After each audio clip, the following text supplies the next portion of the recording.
Good afternoon to all of you. Myself Dr. Parul Tyagi, Assistant Professor, IMT College of Law, Greater Noida. And today my topic name is Vedic Civilization. Harappa culture के बाद यानी उसकी decline होने के बाद जो सबसे बड़ा सिविलाइजेशन हमारे सामने आता है वो है वैदिक सिविलाइजेशन। यानी 1500 बीसी में जब हड़प्पा कल्चर पूरी तरह से खत्म हो गया तो वैदिक पीरियड हमारे सामने आया। वैदिक पीरियड किसका था? आर्यंस का। आर्यंस कहाँ से आए थे, कहाँ से पास आउट होकर वो लोग आए थे, तो वो बताया जाता है कि वो किसके थ्रू यहाँ तक पहुँचे थे। ज़्यादातर जितने भी हिस्टोरियंस हैं, राइटर्स हैं, सबने अपने अपने अलग अलग व्यूज़ दिए हैं, पर जो सबसे ज़्यादा एक्सेप्टेबल है वो यही है कि वो सेंट्रल एशिया से भारत में उन्होंने एंट्री की थी। और जो आर्यंस हैं, ये हमें कैसे पता चलता है कि वो आर्यंस थे, क्या थे? तो ऋग्वेद जो एक सबसे बड़ा वेद और प्राचीन वेद माना जाता है, उसमें ये इंक्लूड किया गया है आर्यन वर्ड्स। तो जिससे हमें ये पता चलता है कि जो वैदिक पीरियड्स के जो लोग थे उन्हें आर्यंस कहा जाता था। उनका मेन ऑक्यूपेशन एग्रीकल्चर था और वो इंडिया में कहाँ आकर रहे? यस, सिंधु के गंग क्षेत्र में, जहाँ पर मतलब सिंधु घाटी सभ्यता भी जहाँ पर बनी थी, इंडस वैली, वहीं पर उन्होंने अपना क्षेत्र बनाया था। यानी कि इंडो गैंगेटिक जो प्लेन्स एरिया था वहाँ पर उन्होंने अपनी लाइफ स्टार्ट की थी, जस्ट लाइक अ नोमेडिक लाइफ। लेकिन धीरे धीरे उन्होंने 16th सेंचुरी तक आते आते पूरा जो एरिया था, स्पेशली नॉर्थ इंडिया, उसको पूरा कवर कर लिया और उसे आर्यवर्त का नाम दिया। तो कुल मिलाकर जो वैदिक पीरियड है वो आर्यन का है और वैदिक पीरियड्स में आर्यन की ही स्टोरी है, उनकी सोशल लाइफ, उनकी पॉलिटिकल लाइफ, उनकी इकोनॉमिक लाइफ, जो कि हमें उस समय के वेदों से पता चलता है। इसके अलावा जो वैदिक पीरियड है वो 2 पार्ट्स में है, जो हम आगे भी पढ़ेंगे। द अर्ली वैदिक पीरियड, जिसका time period 1500 BC to 1000 BC है, and the later Vedic period 1000 BC to 1600 BC, the Aryans. तो देखिए वैदिक पीरियड्स में जो मेन है वो आर्यंस है। तो आर्यन के बारे में जानने के लिए जो सबसे मेजर चीज है, the typical the age of Aryan is known as the Vedic age because the 4 major Vedas were create in this time. यानी कि ये एक ऐसा टाइम पीरियड था, वैदिक टाइम, जब इसमें वेदों की रचना हुई, इसलिए इसे वैदिक टाइम भी कहा जाता है। और आर्यन शब्द आया कहाँ से है? जो आर्यन है वो संस्कृत भाषा का शब्द है जो आर्य से आया है। ये सबसे ज्यादा जो आर्यंस थे वो कौन सी लैंग्वेज बोलते थे? यस, वो संस्कृत लैंग्वेज का सबसे ज्यादा प्रयोग करते थे, सबसे ज्यादा यूज जो करते थे वो संस्कृत थी। यही कारण था कि लोगों ने इनको जानना चाहा कि ये कहाँ से आए, इनका कौन सा नेटिव प्लेस कौन सा था, कहाँ से इन्होंने इंडिया में एंट्री की है। तो बहुत सारे रिव्यू आए। देखिए बाल गंगाधर तिलक जी ने भी अपना रिव्यू इसमें दिया, उन्होंने इसे आर्कटिक से बताया, कुछ लोगों ने इन्हें तिब्बती भी बताया, कुछ ने सेंट्रल एशिया से बताया, लेकिन यह सबसे ज़्यादा जो एक्सेप्टेबल है वो यही है कि ये सेंट्रल एशिया से भारत आए थे, क्योंकि उन्होंने जो अपने रीज़न दिए हैं वो जेन्युइन है, वो मैच करते हैं उनकी पर्सनैलिटी को लेकर, उनकी बॉडी लैंग्वेज, उनकी लैंग्वेजेस जो वो बोलते थे लाइक संस्कृत, उस हिसाब से। स्टार्टिंग में यदि बात की जाए इंडस वैली एंड वैदिक पीरियड की, तो उनके कंपैरिजन में ये बताया जाता है जो इंडस वैली वो शहरी थी, यानी कि जो उनका रहन सहन था, उनका जो कल्चर था वो पूरी तरह से शहरी था। लेकिन वैदिक पीरियड का कंपैरिजन अगर उनसे किया जाए तो यस, वो थोड़े रूरल लाइफ यानी अर्बन, और हड़प्पा थी तो इनकी रूरल लाइफ थी, यानी कि बहुत ग्रामीण सभ्यता के नाम से हम इसको जानते हैं कि ग्रामीण सभ्यता थी। इनका रहन सहन, इनका ऑक्यूपेशन, इनकी लाइफ स्टाइल। वैदिक लिटरेचर, देखिए सबसे मेन वैदिक टाइम पे जो सबसे बड़ी चीज़ है वो है वेदों की रचना जो हुई है, जो हमारे इतिहास की सबसे महत्वपूर्ण घटना है, जो आज भी जिस पे हम प्राउड फील करते हैं। तो the terms Veda means superior knowledge in Sanskrit language में, इसको सुपीरियर नॉलेज कहा गया है वेदों को। 4 सबसे मेन वेद थे, जिन 4 वेदों की रचना हुई थी वो थे ऋग्वेद, यजुर्वेद, सामवेद, अर्थवेद। ऋग्वेद सबसे पुराना, सबसे अर्लीस्ट वेद माना गया है, 1028 में हाइम्स है। अब इसमें जो इसमें ये सुक्तियां हैं, ये हेमंस हैं, ये क्या है? ये गोड है, गोड की जो प्रेस करने के लिए, यानी उनको खुश करने के लिए जो कविताएं, जो सुक्तियां गाई जाती थी, जो हेमंस थे, वो सारे के सारे इसमें इंक्लूड है। देखिए गायत्री मंत्र जो सबसे बड़ा मंत्र हमारे यहाँ सनातन धर्म में माना जाता है, वो भी ऋग्वेद से ही लिया गया है। सत्यमेव जैसे शब्दों का जो प्रयोग हम आप भारत में, हमारे पर्टिकुलर हमारे शिलालेख में या फिर हमारे स्तंभ लेख में, अशोक पिंड पे जो हुआ है वो भी इसी से लिया गया है। यजुर्वेद, यजुर्वेद में यज्ञों में जो मंत्र के उच्चारण होते हैं, जब हम कोई अनुष्ठान करते थे उस समय जो मंत्र होते थे, या फिर किसी की जो युद्ध में जो सोल्जर्स अपनी लाइफ को सेक्रीफाइस करते थे उनके लिए जो मंत्र होते थे वो सभी यजुर्वेद में दिए गए हैं। थर्ड नंबर पे आता है Samaveda. Samaveda has a collection of song, या आप कह सकते हो जो इंडियन म्यूजिक है जो जहाँ से बना है उसका जो बेस है वो हमें सामवेद में देखने के लिए मिलता है। अर्थवेद, अर्थवेद एक तरह से पूरा मेडिकल हमारे इसको कवर अप करता है ये पूरा, और इसके अलावा जो ये अंधविश्वास, रूढ़िवाद, जादू टोना, ये सब भी हमें मतलब स्पिरिचुअल लाइफ जो हमें देखने को मिलती है वो भी हमें अर्थवेद में देखने के लिए मिलती है। ऋग्वेद, यजुर्वेद, सामवेद, अर्थवेद, इनके अलावा और भी बहुत सारे ऐसे लिटरेचर इस टाइम पे लिखे गए हैं जो हमें देखने को मिलते हैं जिसमें ब्राह्मण है। ये जितने वेद है ना, इन्हीं के कुछ कुछ पार्ट्स जो इंपॉर्टेंट चीजें हैं वो इसमें इंक्लूड कर दी गई हैं। उस समय के जो रिचुअल है, फिलॉसफी है, वो सब हमें जो प्रोज के रूप में ब्राह्मण में देखने को मिलते हैं। आर्य सेम वही रिचुअल्स है हमारे, हमारी जितनी भी राइट्स रिचुअल्स है सब इसमें ही, इसका एक तरह से पूरा संगम है। अरण्यक जो कि जंगल, अरण्यक मतलब जंगल, जंगल में रहकर जो भी लिखे जाते थे उस समय साधु संत जो लिखते थे वो उसका एक तरह से प्रॉपर नॉलेज हमें इससे मिल जाती है। उपनिषद, उपनिषद जिसका अर्थ है गुरु के समीप बैठकर ज्ञान प्राप्त करना। उस समय जितने ऋषि मुनि थे जो अपने शिष्य को ज्ञान देते थे वो ओरल होता था, बाद में वो लिखित यानी कि हमें राइटिंग में मिलने लगा। तो वो उपनिषद में पूरी तरह से वेदों का ज्ञान है, सारा जो वेद है उनकी समरी जो है हमें वो उपनिषद में देखने के लिए मिलती है। वैदिक काल महाकाव्य काल भी कहा जाता है क्योंकि इसमें दो सबसे बड़े एपिक यानी कि रामायण और महाभारत लिखे गए। रामायण के ऑथर थे वाल्मीकि जी, और महाभारत जिन्होंने लिखी थी वो थे वेद व्यास। ये दो ऐसे ग्रंथ हैं जिसमें हमें वैदिक काल की उस तरह की social, political, economic and religious जो भी लाइफ थी वो सब हमें इसमें देखने को मिल जाती है। Classification of Vedic period. The period of Vedic civilization is divided into broad parts. देखिए जो मैंने आपको स्टार्टिंग में बताया था कि वैदिक जो है वो टू पार्ट्स में डिवाइड है, क्योंकि अगर हम वैदिक लाइफ को पूरा देखें तो वो 1500 से लेकर 500 बीसी तक है, जिसको टू पार्ट्स में डिवाइड कर लिया गया है। एक है अर्लिक वैदिक पीरियड और एक है लेटर वैदिक पीरियड। अर्लिक वैदिक पीरियड का जो टाइम पीरियड है वो है 1500 से 1000 बीसी। इसको ऋग्वेद पीरियड भी कहा जाता है। उसका रीजन ये है कि जो फर्स्ट टाइम था यानी जो अर्ली वैदिक एज था, यानी 1500 से 1000 का जो टाइम था उस समय ऋग्वेद की रचना हुई थी, एक सिंगल वेद की, इसलिए इसे ऋग्वेद कहा जाता है। और जो लास्ट का टाइम है लेटर वैदिक पीरियड, उसमें 3 वेदों की रचना हुई। अगर इनकी पॉलिटिकल लाइफ की बात कर जाए अर्ली वैदिक एज की स्टार्टिंग की, तो kul was the basic unit of political organisation and multiple families together of kingship form a grama, यानी जब बहुत सारी फैमिलीज एक साथ मिलकर रहती थी उसको ग्राम कहा जाता था। And the leader of grama was Gramapati, यानी जो उसका लीडर होता था वो ग्रामपति कहलाता था। जब बहुत सारी फैमिलीज एक साथ रही तो गांव ग्राम, और जब उसका जो हेड होता था वो ग्रामपति कहलाता था। इसी तरह से ग्रुप ऑफ विलेज, जब पूरा ग्रुप का जो पूरा एक ग्रुप ऑफ विलेज होता था वो विश्व कहलाता था, और विश्व का जो हेड होता था वो विश्वपति होता था। The highest political administrative unit was जन और ट्राइब, यानी आदिवासी, जिसमें एक पूरा जन जो है वो पूरा इकट्ठा हो जाता था, वो पॉलिटिकली और एडमिनिस्ट्रेटिव जन कहलाता था पूरा स्टार्टिंग में, यानी अर्ली वैदिक एज में। इसके अलावा जो सबसे ट्राइबल किंगडम उस समय थे वो थे भरत, मत्स्य, यदु और पुरु। अब इन सबका जो हेड होता था यानी कि किंग, उसको राजन कहा जाता था। देखिए वैसे नॉर्मली लैंग्वेज में जब कोई वो हेड होता है वो राजा कहलाता है, हम स्टार्टिंग में हिस्ट्री में पढ़ते ही हैं राजा, और जो उस राजा को जिस वर्ड से यानी जो टाइटल दिया गया था जिससे संबोधित किया जाता था वो राजन था, राजन। इसके अलावा राजा की सहायता के लिए दो अन्य समिति बनी थी, सभा और समिति। ये दो ऐसे एडमिनिस्ट्रेटिव या आप कह सकते हो कि काउंसिल ऑफ मिनिस्ट्री जो राजा की चलती है उस समय दो थी, सभा और समिति।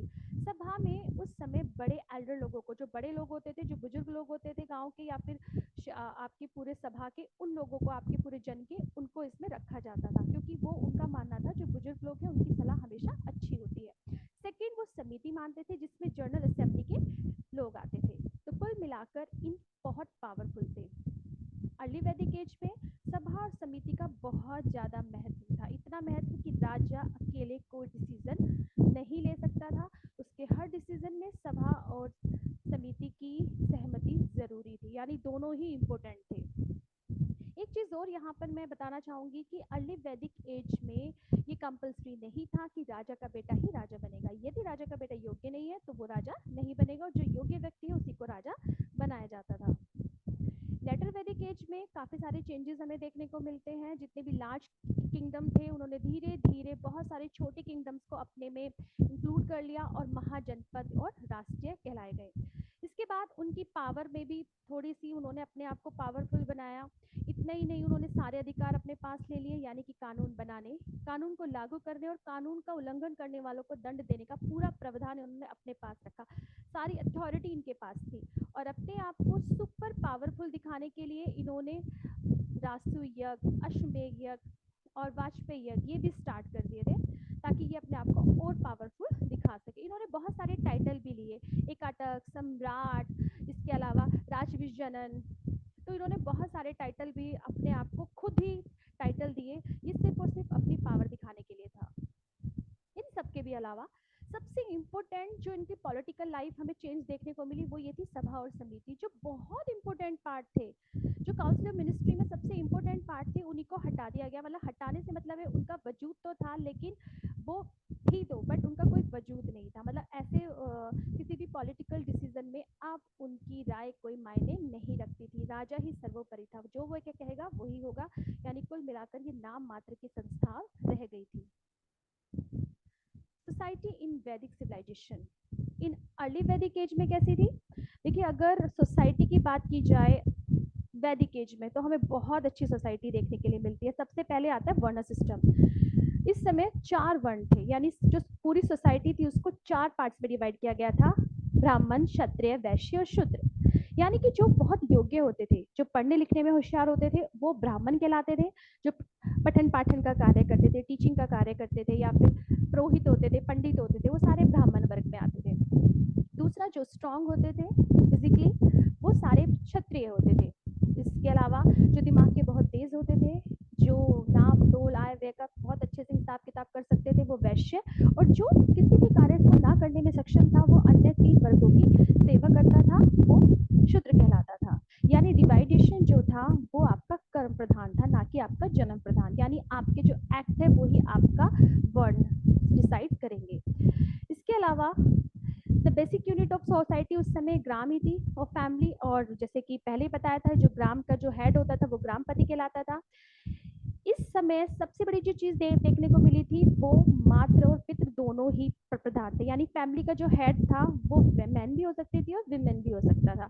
यहाँ तक कि कोई भी पूजा, कोई भी अनुष्ठान बिना स्त्री के संपन्न नहीं माना जाता था। ये माना जाता था कि किसी भी अनुष्ठान में पुरुष के साथ स्त्री का भी बराबर का हक होगा। यदि दोनों किसी पूजा में नहीं बैठे तो उसका फल नहीं होगा। तो कुल मिलाकर इक्वालिटी थी, specially for girls. Women's had equal opportunity as a man for the spiritual। यानी कोई भी आप कोई भी अनुष्ठान कर रहे हैं, कोई भी पढ़ाई लिखाई से रिलेटेड किसी भी चीज से लेकर उनको पूरा उनका विकास इस समय हमें देखने के लिए मिलता है, जिसमें भी अपाला, विश्वरा, घोसाला, लोकमुद्रा, ये ऐसी बहुत सारी विदुषी महिलाएं हैं जिन्होंने ना केवल वेदों की रचना की बल्कि एक अपनी बहुत एक कहते हैं कि अपने आप को बहुत ऊपर तक ले आई थी।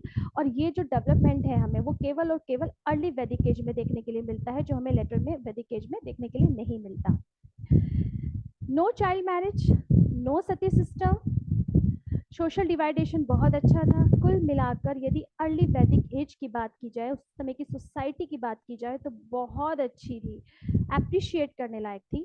लेकिन जैसे ही चेंज होता है, लेटर वैदिक एज आता है, सब कुछ चेंज हो गया। यानी कि जो 4 डिवाइडेशन ऑफ सोसाइटी था, जैसे ब्राह्मण, क्षत्रिय, वैश्य, शूद्र, वो परमानेंट हो चुका था। यानी कि ब्राह्मण का बेटा ब्राह्मण ही कहलाएगा, जन्म आधार हो गया था। यानी कि चाहे वो सक्षम ना हो लेकिन वो तब भी ब्राह्मण है। इसके अलावा वैश्य के घर पैदा होने वाला वैश्य, शूद्र के घर पैदा होने वाला शूद्र, और क्षत्रिय के घर पैदा होने वाला क्षत्रिय ही था। इसके अलावा जो मेन हायर पोजीशन जिनको दी जाती थी वो केवल ब्राह्मण और क्षत्रिय थे। यानी कि जो लास्ट के वैश्य शूद्र थे उनको किसी भी किंगडम में हायर पोजीशन नहीं दी गई थी। इन सब के भी अलावा जो इनका ऑक्यूपेशन तो वो था ही इनका एग्रीकल्चर। इनमें जो सबसे बड़ी चीज़ देखने के लिए मिलती है वो थी वीमेंस कंडीशन, जो बहुत खराब हो गई थी। अब किसी भी अनुष्ठान में स्त्री का बैठना अनिवार्य नहीं था, कर्मकांड बहुत ज़्यादा बढ़ गया था, पॉलिटिकल राइट्स बिल्कुल ख़त्म कर दिए गए थे, चाइल्ड मैरिज स्टार्ट हो गई थी। कुल मिलाकर सोसाइटी पहले जैसी नहीं रह गई थी, जो हमें देखने को मिलती है उत्तर वैदिक काल में। काफ़ी सारे चेंजेस देखने के लिए मिले। एंड यस, वेरी इंपॉर्टेंट, मात्र सत्तात्मक खत्म हो गई थी। फैमिली का हेड केवल मैन ही होता था, चाहे वो बेटा ही क्यों ना हो। इकोनॉमिक कंडीशन इन वैदिक सिविलाइजेशन, बहुत स्टार्टिंग में जब आर्य भारत आए तो उनका कोई व्यवसाय, कोई ऑक्यूपेशन कोई डिसाइड नहीं था, कोई मेन ऑक्यूपेशन नहीं था। वो पशुपालन करते थे, मछलियाँ पकड़ते थे, उसी में वो अपना घर चलाते थे। धीरे धीरे उन्होंने पूरे नॉर्थ इंडिया को कवर करना स्टार्ट किया, उसको अपने पूरा फैल गए वो नॉर्थ इंडिया में, और धीरे धीरे उन्होंने अपना एग्रीकल्चर को अपना मेन ऑक्यूपेशन बना लिया। इसके साथ साथ वो पशुपालन भी करते थे और अपनी लाइफ बहुत अच्छे से स्पेंड करने लगे थे। कॉपर, ब्रोंज, ये सब के बारे में वो जानते थे। इसी से रिलेटेड बहुत सारे आर्टिकल्स वो लोग बनाने लगे थे, बहुत सारे वर्कर इस लाइन में आ गए थे। और आयरन, यस, प्री वैदिक एज में, जब हम अर्ली वैदिक एज की बात करते हैं तो लोहे का ज्ञान नहीं था, लेकिन लेटर वैदिक काल में आयरन के बारे में लोग जान गए थे, तो इससे भी रिलेटेड बहुत सारे इंडस्ट्री डेवलप हो चुकी थी, बहुत सारा काम स्टार्ट हो गया था। कॉटन, वूलन, फैब्रिक्स बनाने के लिए भी बहुत सारी छोटी छोटी स्मॉल इंडस्ट्रीज हमें देखने को मिलती हैं, क्योंकि रिवर एक ट्रांसपोर्ट, एक मीन्स ऑफ ट्रांसपोर्ट था, इसलिए उस समय नाव बनाना भी एक इनका ऑक्यूपेशन बन चुका था। तो कुल मिलाकर धीरे धीरे इन्होंने प्रोग्रेस करनी स्टार्ट कर दी थी। अर्ली वैदिक में थोड़ा कम था, लेकिन लेटर वैदिक काल तक आते आते काफ़ी डेवलप इनका हो चुका था।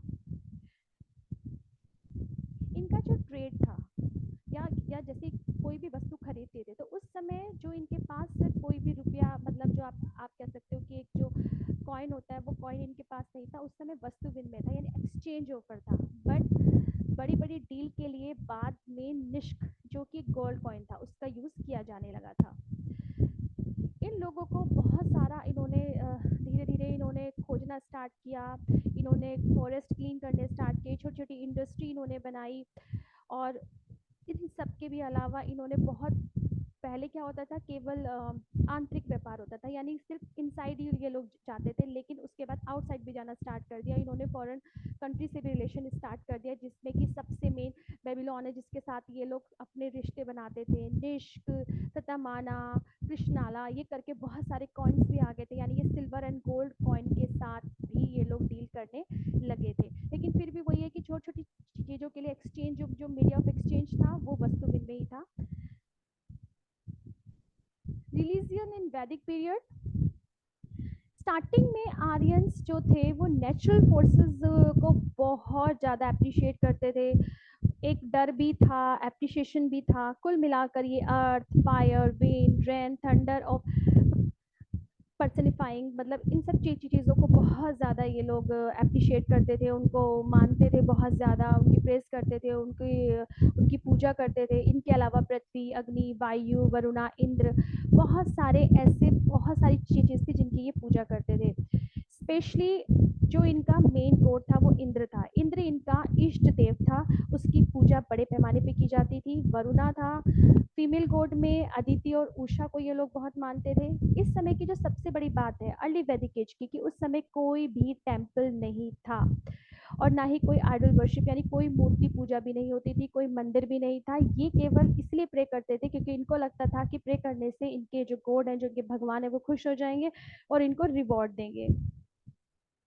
लेटर वैदिक एज में काफ़ी सारे चेंजेस हमें देखने के लिए मिलते हैं। इंद्र और अग्नि, जो कि इनके मेन इंपोर्टेंट देवता हुआ करते थे, उन्होंने अपनी इंपोर्टेंस इस समय खो दी। Prajapati, the creator, Vishnu, the protector, Rudra, the destroyer, become a very important in their life. वो इतने इंपॉर्टेंट हो चुके थे, ये इनको अपना भगवान मानने लगे थे। सेक्रीफाइस, रिचुअल्स, इन सब में ये बिलीव करते थे। इन्होंने प्रेयर्स बिल्कुल ख़त्म कर दी थी। हवन, यज्ञ, कर्मकांड, ये बहुत ज़्यादा बढ़ गया था। सुपरस्टिशियस हो चुके थे लेटर वैदिक एज के लोग, बहुत अंधविश्वासी हो चुके थे, हर चीज़ पर विश्वास करने लगे थे। कुल मिलाकर अगर देखा जाए तो हमारा जो रिलीजियन था इस समय काफ़ी हार्श हुआ था, बहुत डिक्लाइन हुआ था। शायद यही सबसे बड़ा रीज़न था कि वैदिक लेटर वैदिक काल में इतनी बुराइयां आ गई थी कि लोग बाग इस धर्म से पीछा छुड़ाने लगे थे, क्योंकि जो मीडियम ऑफ रिलीजियस था वो संस्कृत भाषा थी। संस्कृत भाषा हर किसी को समझ नहीं आती थी। संस्कृत भाषा के अलावा यदि आपने इस धर्म को अपनाया है तो आपको एक यज्ञ करना अनिवार्य था, और इस यज्ञ में ब्राह्मणों को भोजन और दान भी अनिवार्य था। तो एक आम आदमी इस धर्म को नहीं चला पा रहा था। दूसरा, ब्राह्मणों ने शूद्रों का प्रवेश मंदिर में वर्जित कर दिया था, शूद्रों को दूर रखा जाने लगा था। तो अब एक ऐसे धर्म की जरूरत थी जो लोगों की, कहते हैं ना कि धर्म हम क्यों अपनाते हैं, हमारे अंदर एक डर होता है, एक भय होता है कि कहीं ये डर भय हमारे ऊपर हावी होने लगता है। हमें एक ऐसे धर्म की जरूरत होती है जो हमें इससे निकाले। आज भी हम प्रेयर सिर्फ इसलिए करते हैं क्योंकि हमें लगता है कि भगवान सब कुछ ठीक कर देगा। ठीक उसी समय भी लोग चाहते थे, लेकिन वो इस धर्म को अपना नहीं पा रहे थे, क्योंकि ये इतना डिफिकल्ट बन गया था। उनकी प्रॉब्लम्स को खत्म करने की जगह प्रॉब्लम्स को बढ़ा रहा था। तब उन्हें एक ऐसे धर्म की जरूरत थी जो उन्हें समाधान दे, और वो काम किया जैनिज्म एंड बौद्धिज्म ने। छठी शताब्दी ईसा पूर्व 600 बीसी में जैनिज्म एंड बौद्धिज्म आए, जिसकी वजह से धीरे धीरे वैदिक धर्म पूरी तरह से उस समय खत्म हो गया और उसकी जगह बुद्धिज्म एंड जैनिज्म ने ले ली। तो कुल मिलाकर यदि कंपैरिजन किया जाए, वैदिक सिविलाइजेशन हम पढ़ते हैं तो हम क्या देखते हैं कि वैदिक सिविलाइजेशन इसलिए कहा जाता था क्योंकि इस समय वेदों की रचना हुई थी। वैदिक को दो पार्ट्स में इसलिए बांटा गया क्योंकि हमें काफी सारे चेंजेस देखने को मिले। अर्ली वैदिक एज को ऋग्वेद इसलिए भी कहा जाता था क्योंकि उस समय ऋग्वेद की रचना हुई, और लेटर वैदिक एज में इतनी चीजें, इतने सारे चेंजेस हुए कि उसके बाद धीरे धीरे वैदिक सिविलाइजेशन डिक्लाइन की तरफ यानी पतन की तरफ चली गई, और इंडिया में 600 बीसी में जैनिज्म एंड बौद्धिज्म जो थे उनका राइज हुआ और एक नए युग की शुरुआत हुई। आई होप आपको आज का मेरा लेक्चर अच्छा लगा होगा। नेक्स्ट टाइम हम फिर मिलते हैं। Thank you.